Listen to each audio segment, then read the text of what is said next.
So here is my 10-day travel guide for Japan. So starting off with some background information on the country. It's located in the Circum-Pacific, otherwise known as the Ring of Fire, and is predominantly mountainous. It is studded with 3,000-meter peaks and has around 200 volcanoes, 60 of which are active. It has 4 main islands, Honshu, Hokkaido, Shikoku, and Kyushu, and the entire area of Japan covers about 377,000 kilometers square. Its climate is varying because of its north and south latitude, and it most notably experiences 3 major precipitation periods. And these 3 wet periods shove the nation's annual average precipitation way above the world average. So wildlife has been shaped by millions of years of volcanic activity, river flooding, and tectonic shifts. The archipelago of Japan encompasses a diverse range of climates, with the icy north of Hokkaido to the subtropical southern islands. This has resulted in distinct habitats with rich diversity and a huge range of flora and fauna, which you would rarely find together on a single island. Most notably, snow monkeys, red-crowned cranes, hammerhead sharks, and Japanese giant salamanders all roam this country.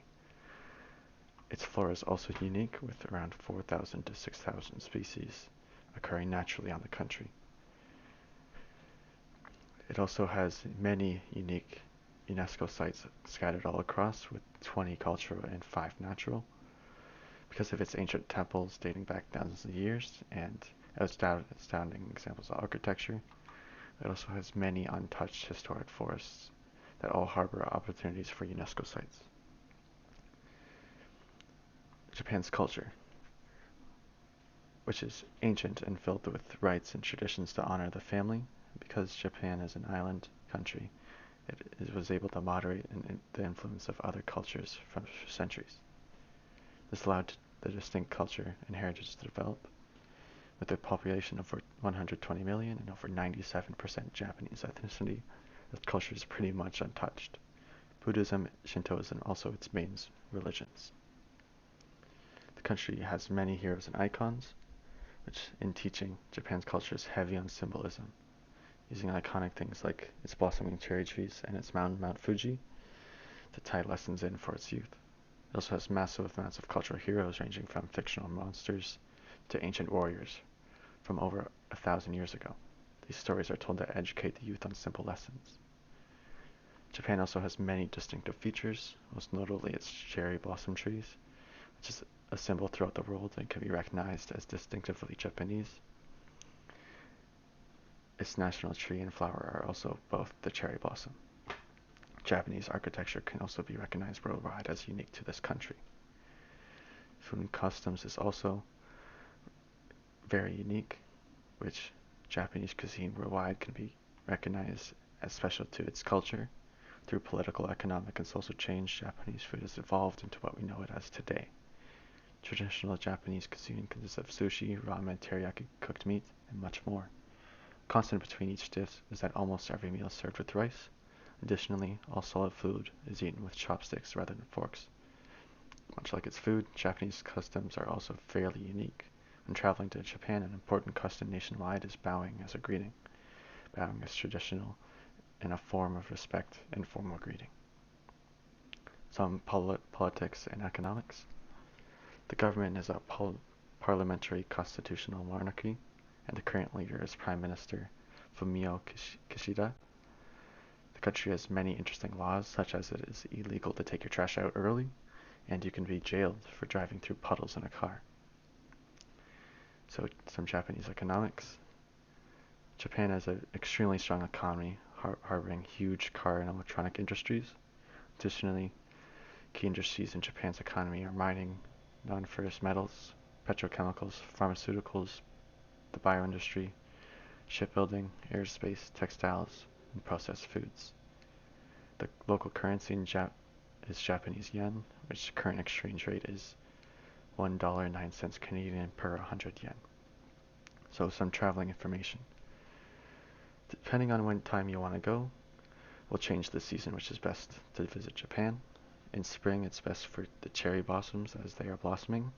In winter, Mount Fuji has its best views because of the clear skies. In summer, it's a good time for camping and other beach activities. In the fall, you can experience its beautiful foliage as it changes color. It also has many festivals.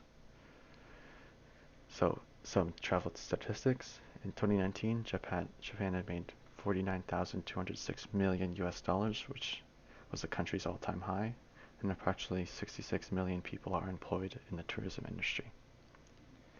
There are many positive impacts of tourism in Japan, some of which include increased diversity, brings in a large amount of money, and employs millions of people.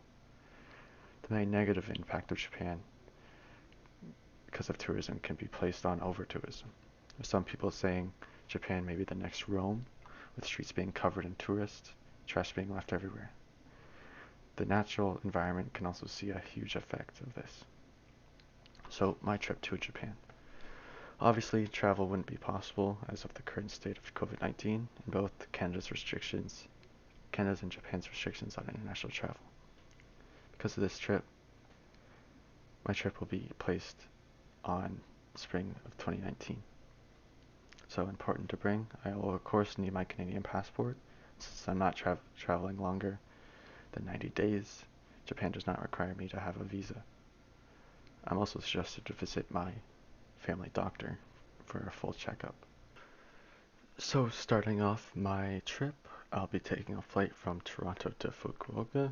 This will take about 1.5 days, and I'll be starting my trip with my first day in Japan.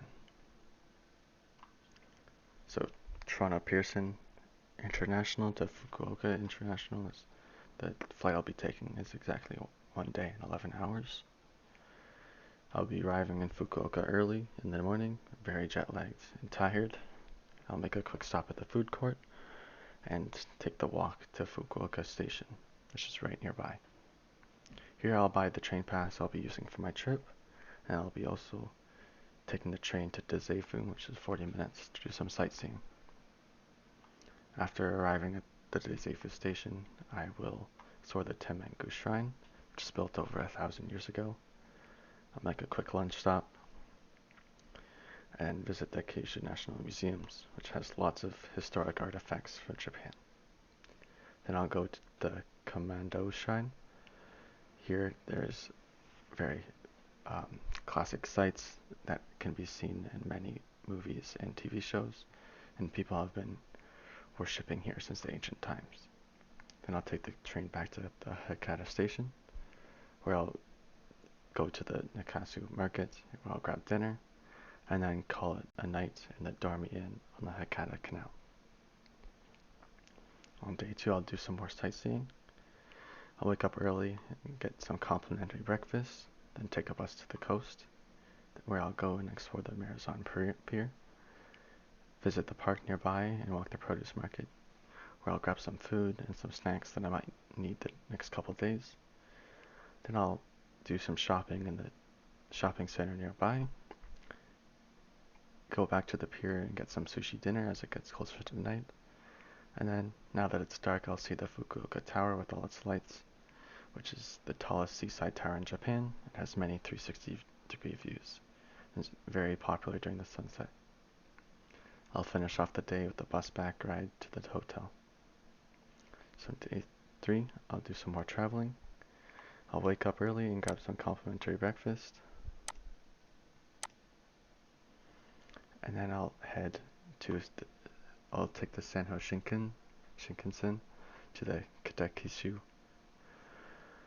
which is a small city right outside of Nagoya. And here I'll make a quick stop. I'll visit some of the cool attractions here for half the day. I'll visit the Kitatsuyami Park, which has the Kokura Castle. And here I'll be immersed in some Japanese history and for the first time see cherry blossom trees. Then I'll explore the surrounding area and find a tourist-friendly place to eat and indulge in the many Hiroshima foods that can be found in this city. And after this quick stop, head back to the station and hop on the Tura train to Hiroshima. Hiroshima is a modern city in Japan on the Honshu Island.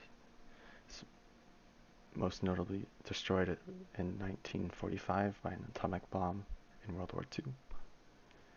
After arriving, I'll head straight to Shusute, which is a sushi bar right beside the train station, and then do a 20-minute walk to this park, which is right in the center of Hiroshima. It will involve lots of panoramic views of the city, and then I'll end the night at this hotel, which is right in the heart of Hiroshima. Then I'll do some more exploring of the city. I'll wake up and be picked up for my guided tour. I figured a guided tour would be the best way to explore as much as Hiroshima as I could. It will take about 6 hours and include the following destinations. I'll of course visit the Hiroshima Peace Memorial Museum, which is huge and a must-see when visiting Hiroshima. Next, I'll go to the Hiroshima Castle, which has a famous moat that surrounds it and has lots of beautiful vegetation surrounding. Then I'll go to the Sekien Garden, which is one of Japan's top historical parks and a national scenic spot. Then I'll visit this historic and iconic shrine in the Hiroshima Bay. Once the tide goes down, it seems to be floating on water and has one of Japan's best views. Then I'll do a 30-minute hike of Mount Misen, which is 500 meters above sea level and has some great views of the surrounding area. To end the tour, I'll be dropped off back at my hotel and prepare for a walk to the coast.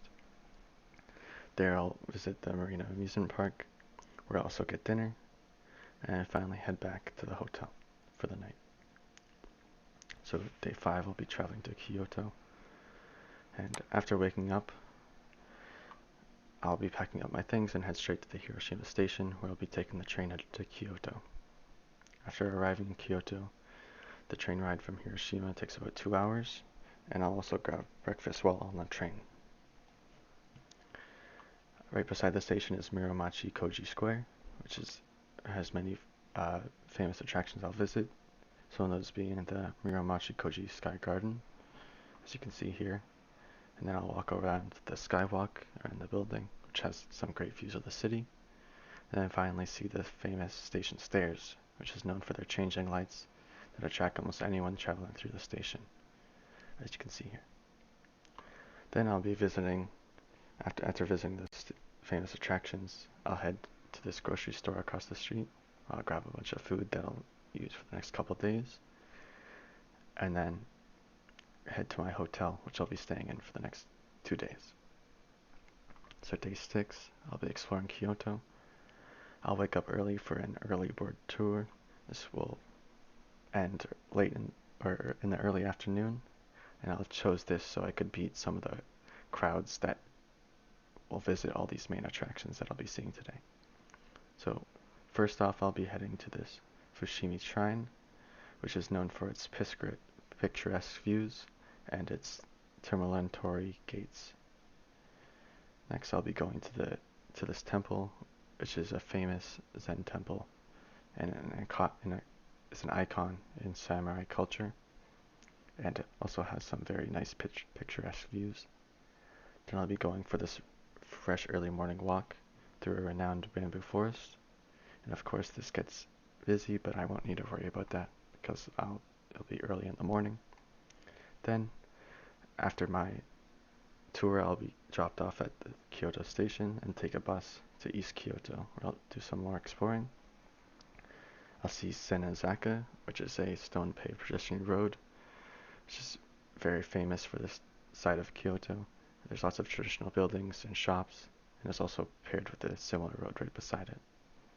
Then also on the same road, I'll be visiting the Hokkanji Temple, which is a Buddhist pagoda and 5 stories tall, and the last remaining structure of the 6th century temple complex.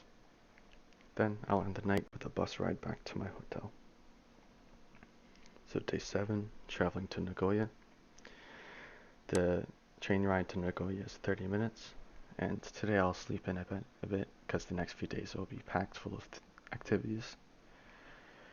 And Nagoya, the capital of the Arka Prefecture, is manufacturing and shipping hub in central Honshu. It's a very famous city in Japan. While in Nagoya, I'll be staying in the JR Gate Tower, which is right beside the station, and it has some great views from the hotel rooms, and is also a 4.5-star hotel. Then I'll be taking a bus to the next few locations. I'll be going to the Nagoya Castle, which is over 500 years old. Then to the Crystal Plaza, which is at the intersection of many conjoining malls and has many beautiful creations like this. Then I'll be visiting the Oasis 22, which is a modern facility known for its spaceship observation deck above. Then I'll visit the Power Tower, known for its 360 views of the city, and it's a must-see attraction in Nagoya. Then head to the KOSF, which is an authentic Korean cuisine restaurant, and it's where I'll eat dinner. Then head back to my hotel for the night, which I'll walk the distance because it's not too far. And day 8, I'll be exploring more of Nagoya, and I'll wake up and take a bus to Shirakawa Park, where I'll spend most of my day exploring the parks and museums. This park is mainly known for its modern sculptures and fountains. It is also the place where the city's science and art museums are, which I will also be visiting. The Science Museum is known for the largest planetarium in the world, and has 3 main sections of modern technology, life sciences, and general sciences, with many hands-on experiences. Then I'll be going to the City Art Museum, which is built by one of Japanese leading architects, and is right in central Japan, which will feature many of its historic art notable moments. Then head to Kote, another Korean restaurant, for lunch, and then I'll hop on a bus to my next location, which is Tsurusawama Park, where I'll spend the rest of my day. Then, after a long day of walking, I'll need some much needed rest and head to my hotel and order some room service for dinner. So day 9, I'll be traveling to Fuji, then Tokyo.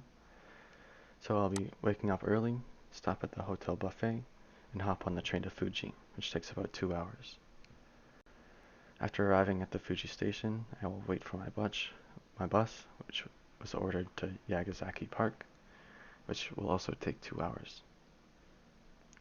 This will take me to the northern side of Mount Fuji, and I'll be able to hike some trails that will get me to the summit of that island. It's also known for some of its best views of the mountain. Then I'll get back to the station and taking the same bus I took to the park, and then I'll take the train into Tokyo. Tokyo is Japan's capital and the most populous metropolis in the world. For the night, I'll be staying in the Dormy Inn, which is right beside the Tokyo station. And that will be the end of day 9. And for day 10, which is my last full day in Tokyo, I'll be doing a guided tour, which will visit all of the main attractions of Tokyo. I figured this would be the best to get the most of my day. The following locations would be what I'll visit. I'll, of course, be visiting the Tsukuji Market, which is the largest wholesale fish seafood market in the world. Then I'll be going to the Hamarikuyu Gardens, which is a public park and has some great views and beautiful foliage. Then I'll go to Ginza, which is the city's top shopping districts. I'll visit many of the boutiques and just admire some of the views that the city holds. And go to Sensojin, which is a very famous Buddhism temple, one of the oldest in Japan. Then I will go to the Meiji Jinju Shrine, which is very famous in the Shinto religion. And then I'll be dropped off back at my hotel and sleep for my last time in Japan. So day 11 I'll be leaving for Toronto from Tokyo International Airport. I'll wake up, pack my stuff, and grab a bus to the Tokyo airport, hop on my flight to Toronto, and then sadly be leaving Tokyo and landing in Toronto with a total travel time of 14 days, including my 2 flights. Now, my budget is right here with a grand total of $5,420. The majority of my spending being my flights. Anyway, thank you for listening.